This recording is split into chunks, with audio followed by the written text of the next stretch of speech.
How to save Gmail emails as PDF.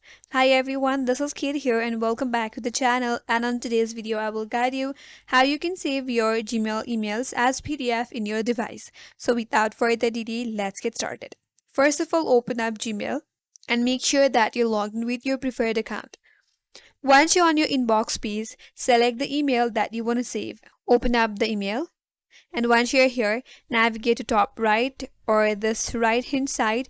There is an icon as print all. Click on this.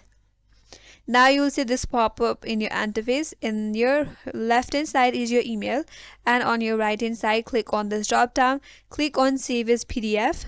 Click on more settings. Here you have more options that you can choose from, and once you're done, click on save. After that, select the location or the path where you want to save your PDF or your email PDF on. For now, I will just save it in my desktop. Click on save. After that, if you go back to your desktop, here you have your saved email as a PDF. That's all for today's video. Hope this video was helpful, and if you're new to our channel, consider subscribing. Thank you for watching and stay tuned for more videos.